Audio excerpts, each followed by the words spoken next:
बपतिस्मा, इसके बारे में बहुत सारी भ्रांतियां हैं, लेकिन नए नियम में इसे प्रकट किया गया। बपतिस्मा हर एक के लिए अति आवश्यक है और बहुत सारी बातों को हम देखते हैं। जब यूहन्ना जो प्रभु का दूत बन के प्रभु से पहले इस जगत में आया था, उसने जब लोगों को मन फिराव का बपतिस्मा दिया तो बहुत सारे जो धर्म के ठेकेदार थे, फकीर फरीसी जिसे बोलते थे, बुद्धिजीवी बोलते थे, ज्ञानी बोलते थे, उन्होंने इनकार किया, उसने वो बपतिस्मा नहीं लिया। मेरे अजीज बहन भाइयों, बपतिस्मा सिर्फ मन फिराव या पापों के तौबा के लिए नहीं दिया जाता। बपतिस्मा हमारी एक ऐसी ढाल है, हमारा एक ऐसा परमेश्वर के आगे शक्ति को प्रकट करता है कि हमें पूर्ण उद्धार प्राप्त होता है। बोलो हालेलुया। जब इंसान विश्वास करता है तो फिर उसे एहसास होता है कि उसने पाप किया, उसका जीवन पापों से भरा था या है। जिस दिन वो विश्वासी बन जाता है, क्योंकि बाइबल को अगर हम ध्यान से पढ़ें, विश्वास पहले आता है। जब किसी के जीवन में कोई चमत्कार परमेश्वर करता है तो विश्वास करता है, मेरे जीवन में परमेश्वर ने चमत्कार किया। और जब परमेश्वर के जीवन में चमत्कार परमेश्वर आपके जीवन में करता है, तो उसी समय आप जब उसमें भरोसा रखते हैं, उसके चमत्कार को मान लेते हैं, तो आप विश्वासी बन जाते हैं। विश्वासी जिसे कहते हैं। अब हमारा सफर शुरू हो गया, मसीह परिवार में आ गए। जब विश्वासी बन के हम मसीह परिवार में आ गए, अब उसके बाद का जो सफर है, अपने आप को जांचना, अपने आप को चेक करना कि मैं कितना परमेश्वर के साथ चल रहा हूं, क्या मेरे अंदर कमियां हैं। और सबसे पहले आत्मा इंडिकेशन करता है कि तुम पापी हो, तुमने तो गुनाह किया, तुमने तो पाप किए हैं, और सब तरह के पाप हमारे अंदर हैं। तो मेरे अजीज बहन भाइयों, उस समय इंसान को एहसास होता है कि उसे बपतिस्मा लेना जरूरी है। जैसे कुछ हफ्ते पहले प्रचार करते आपको बताया था, जो निकोदेमुस था, यूहन्ना 3 अध्याय में जब हम पढ़ते हैं, निकोदेमुस जो वो परमेश्वर से पूछता है कि मुझे नया जन्म प्राप्त करने के लिए क्या करना चाहिए। तो यीशु मसीह से कहा कि मैं तुमसे सच सच कहता हूं, जब तक तू जल और आत्मा से बपतिस्मा न ले, परमेश्वर के राज्य में प्रवेश नहीं कर सकता। अब फैसला आपने करना है कि सिर्फ विश्वासी बन के पाप भरे जीवन में निकलते रहना अपने जीवन को, या मसीह में पूर्ण रूप से आना है, उसको पूर्ण रूप से ग्रहण करना है। अब बहुत सारी मिशनों में अलग अलग तरीके अपनाए गए हैं बपतिस्मा देने के। कोई छोटे बच्चों को मखसूस कर देते हैं, छिट्टे का बपतिस्मा जिसे कहते हैं, छिट्टा दे देते हैं, मतलब पानी में हाथ डुबोया, बाप बेटा पवित्र आत्मा के नाम से बपतिस्मा दे। बहुत सारी मिशनों में चल रहा है, हमारी जो ये संस्था उसमें भी ऐसा ही होता है। लेकिन गहराई से अगर आप वचन पढ़े, बच्चे को पता होता पाप क्या है? बताइए। कुछ नहीं। किसी छोटे बच्चे को जो पैदा हुआ है, साल का है, 2 साल का है, 4 साल का, उसे नहीं पता पाप क्या है। और मां बाप क्या कहते हैं, हमने तो इसे पैदा होने के बाद बपतिस्मा दिलवा दिया। लेकिन बाइबल को पढ़िए, जब यीशु मसीह पैदा हुए पहली बात तो हम यीशु मसीह भी आते हैं, उनके माता पिता ने जो बायोलॉजिकल उनके माता पिता थे, और खुद यीशु मसीह ने उन तमाम शरीर के जो व्यवस्था के नियम है उनको पूरा किया। व्यवस्था में क्या था, जब बच्चा पैदा होता था 8वें दिन उसका खतना किया जाता था। अब कई लोगों को यह समझ नहीं है खतना क्या होता है।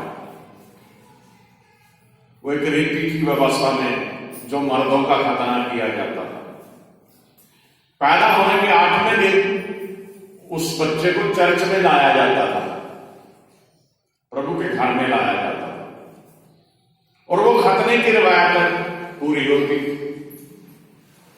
लेकिन आज जो नए नियम में आके जो संस्थाएं हैं, जो चर्च है, वो क्या है, वो खतना तो नहीं कर रहे, लेकिन वो पानी से बच्चों को जो मखसूसियत करते हैं, जैसे कहते हैं, जैसे शिक्षा लेके बपतिस्मा कहते हैं, वो कर देते हैं ताकि वो उसी विधि में आ जाए। अब दाऊद बादशाह जिसके जीवन को देखिए, उसका बच्चा बीमार हुआ और उसने प्रार्थनाएं करी। सभी को कहानी पता, कितना वो रोया, कितना परमेश्वर का दुआ करी, परमेश्वर इसे ठीक कर दे, लेकिन नहीं बचा वो। जब वो बीमार था, वो रो रहा था, प्रार्थनाएं कर रहा था, जब वो नहीं रहा तो उठ के वो नहा धो के अपने सभी से उनसे कह रहा कि खाना लाओ, मैं खाऊं। तो कह रही कैसा नियम है, आप जब वो मां था रो रहे थे, प्रार्थना कर रहे थे, अब जब मर गया आप तो ज्यादा रोना चाहिए, अब आप आराम से उठ गए। कह रहा वो चला गया, वो नहीं अब हमारे पास, हम उसके पास जाएंगे जहां हालेलुया, हालेलुया, हम उसके पास जाएंगे। अब उसके बच्चे ने ना तो बपतिस्मा लिया था। कईयों को वहम है कि बच्चा पैदा हुआ थोड़े दिन के बाद उसका बपतिस्मा करवा देंगे, कि पता नहीं ऐसे ही अगर जीवन से चला गया तो फिर पता नहीं क्या होगा, उठा नहीं होगा। लेकिन ये बात अपनी तरफ से बातें मत बनाइए। जो छोटे बच्चे पैदा होकर चले जाते हैं उनको भी परमेश्वर अपने पास ले लेता है, हालेलुया, क्योंकि उनके माँ बाप विश्वासी हैं। अब नौजवान बच्चे दानिश के भाई का जो बच्चा गया, उसके माँ बाप विश्वासी हैं, वो भी परमेश्वर के पास पहुंचा दिया गया। जब यीशु मसीह पैदा हुए हेरोदेस ने क्या हुक्म दिया था, छोटे बच्चों को जो 2 साल से नीचे हैं, साल से नीचे खत्म कर दो, मार दो। सभी बच्चे मार दिए। क्या वो बच्चों ने कोई कसूर करा था? वो भी परमेश्वर के पास पहुंचाए गए। मेरे अजीजों, वचन को ध्यान से सुनिए। मैंने पिछले हफ्ते आपको बताया था, जब उससे पिछले हफ्ते जब इजरायली याकूब अपने बेटे यूसुफ के पास मिस्र में चला गया और याकूब भी मार गया और यूसुफ भी मार गया, उस समय उनके परिवार के 70 सदस्य थे सिर्फ। और जब परमेश्वर ने मिस्र की गुलामी से निकाला तो पुरुष 6 लाख थे, औरतें बच्चे छोड़। और बाइबल हमें बताती है बपतिस्मे का वहां वृत्तांत। पहला बपतिस्मा परमेश्वर ने अपनी कौम को दे दिया। वो मूसा का बपतिस्मा कहलाता है, क्योंकि लाल समुद्र को परमेश्वर ने खुश्क जमीन बना दी, दोनों तरफ पानी कर दिया, और खुद परमेश्वर बादल बन के उनके ऊपर था और उनको बीच में से निकाल के ले गया। Hallelujah, hallelujah. वो सारी कौम का 6 लाख मर्दों का और बच्चों का, औरतों का, सभी का बपतिस्मा हो गया। हालेलुया। आज जो हम हैं, बपतिस्मा का कोई फायदा नहीं है। कई लोग सोच सुन के ना कह देते हैं पता नहीं है बपतिस्मा क्या चीज है, इसे ले लेना चाहिए। ये बार बार कहते हैं पादरी बपतिस्मा लो, बपतिस्मा ले लेते हैं। लेकिन मेरे अजीज बहन भाई, जब तक समझ ना आए ना आपको बपतिस्मा क्या है, नहीं लेना चाहिए। मैं कहता हूं आपसे प्रभु का दास, क्योंकि आत्मा के जो फल हमारे अंदर होने चाहिए, जो फल हमारे अंदर झलकने चाहिए, हम परमेश्वर के आज्ञाकारी बने, यीशु मसीह के आज्ञाकारी बने, तब बपतिस्मा ले। ऐसे बपतिस्मा ना ले खाना पूर्ति के लिए। आपके अंदर वो फल झलकने चाहिए जिनका बाइबल में जिक्र है, जो मैं आपको पढ़ाऊंगा। उसके बिना बपतिस्मा लिए तो कोई फायदा नहीं। कई लोगों ने बपतिस्मा ले लिया लेकिन उनका जीवन आज भी पाप में है। क्या फायदा ऐसा बपतिस्मा लेने का? उद्धार के रास्ते पे जाते जाते फिर नरक में जा रहे हैं। पहले तो आपको जाने जाने में पाप हो रहे थे, लेकिन अब तो आप जानी जान हो गए थे। जानकारी आपको मिल गई थी पाप नहीं करना, और आप पाप कर रहे हो। इसी तरह से अपने जीवन को देखिए, बाइबल हमें क्या बता रही है। उसमें दृष्टांतों के जरिए, एक तरह की कहानी के जरिए बातें हैं।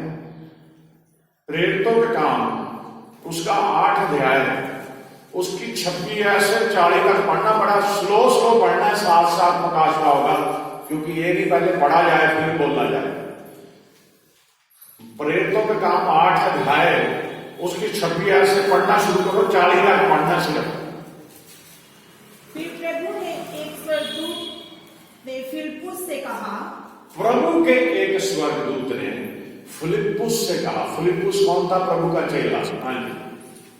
उठ और दक्षिण की ओर उस मार्ग पर जा, उठ दक्षिण की ओर उस मार्ग की ओर जा, जो यरूशलेम से गाजा को जाता है।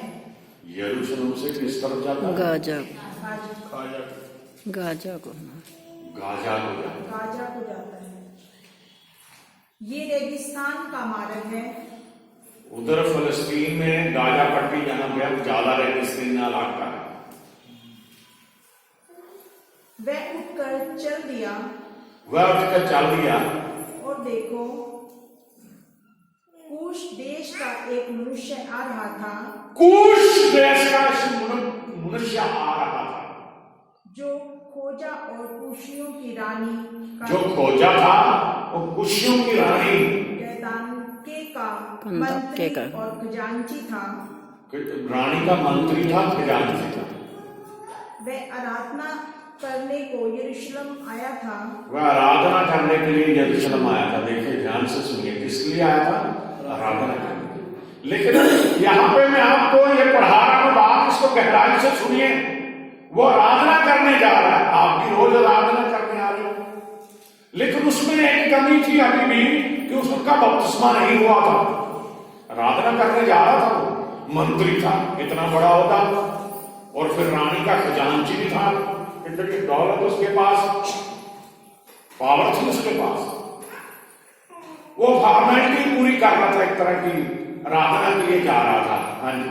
वह अपने रथ पर बैठा हुआ था, ठाट बाट उसके पूरे थे, अपने रथ पे बैठा हुआ था, और यशायाह भविष्यद्वक्ता की पुस्तक पढ़ता हुआ लौटा जा रहा था। रथ में बैठा हुआ बाइबल का पाठ है, यशायाह भविष्यद्वक्ता की पुस्तक को पढ़ रहा था। Hallelujah, hallelujah, hallelujah, hallelujah. उस पुस्तक को पढ़ रहा था। अब कई लोग विश्वासी में बांट जाते हैं, बाइबल को तो पढ़ते ही नहीं, लेकिन उस बंदे के दिल में परमेश्वर के लिए इतना सम्मान था कि वो सफर करते हुए बेकार नहीं बैठा था, इधर उधर ध्यान नहीं उसका था, बल्कि वो यशायाह भविष्यद्वक्ता की पुस्तक पढ़ रहा था। हाँ जी। तब आत्मा ने फिलिप्पुस से कहा, आत्मा ने, परमेश्वर की आत्मा उसको उठा के लेके आई थी उस रास्ते में। आत्मा ने फिलिप्पुस से कहा, निकट जाकर इस रथ के साथ हो ले। निकट जाके इस रथ के साथ साथ हो गए। बोलो हालेलुया, हालेलुया। इसका मतलब है रथ स्लो पोजीशन में जा रहा था, तभी वो फिलिप्पुस उसके साथ साथ हो गया। हाँ जी।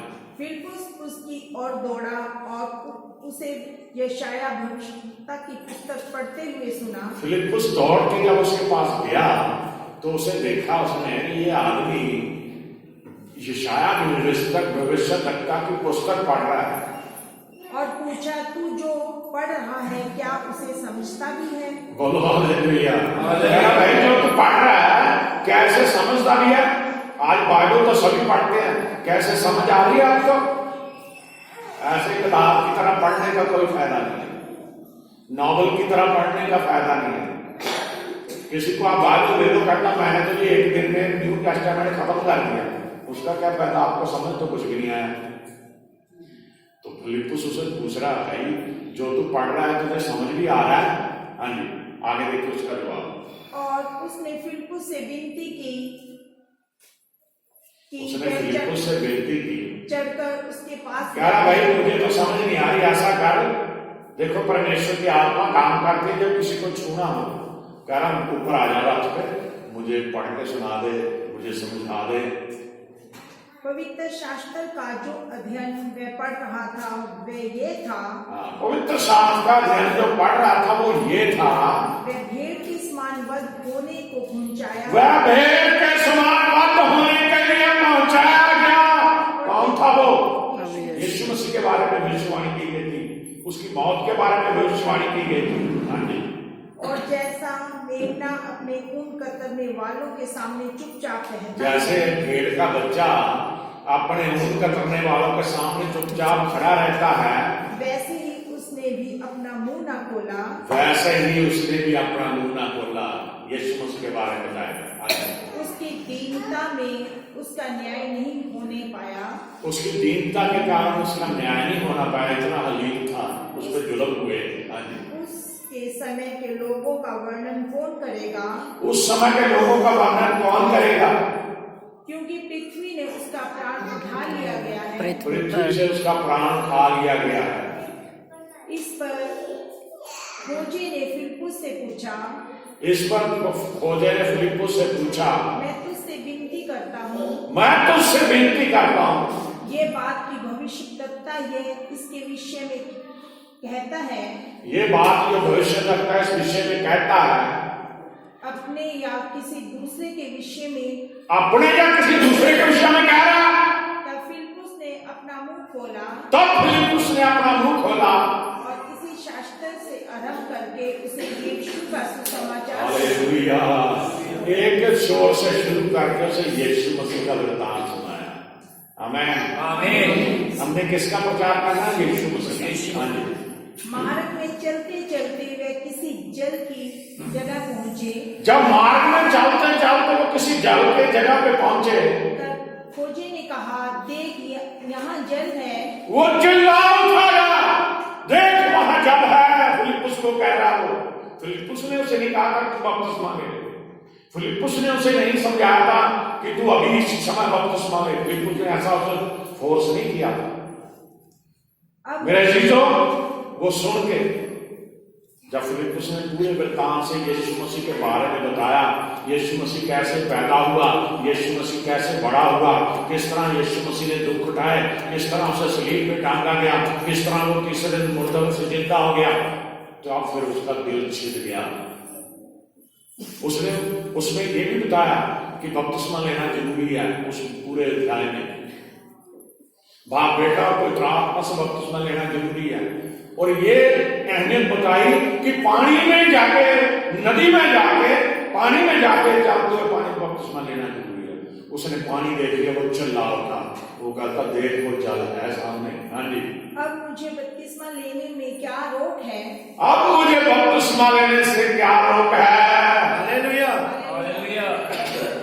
उसने कहा, यदि तू सारे मन से विश्वास करता है। अब फिलिप्पुस क्या कहता है कि अगर तू सारे मन से विश्वास करता है तो ले सकता है, तब ले सकता है। आमीन, आमीन। सारे मन से अगर विश्वास करता है तो ले सकता है।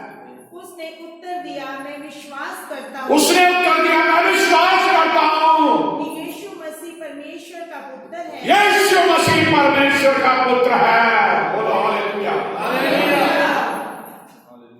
तब उसने रथ खड़ा करने की आज्ञा दी, रथ उसने रखवा लिया और फिलिप्पुस और खोजा दोनों जल में उतर पड़े। फिलिप्पुस और खोजा दोनों जल में उतर पड़े। आमीन। और उसने खोजा को बपतिस्मा दिया। उसने खोजा को क्या दिया?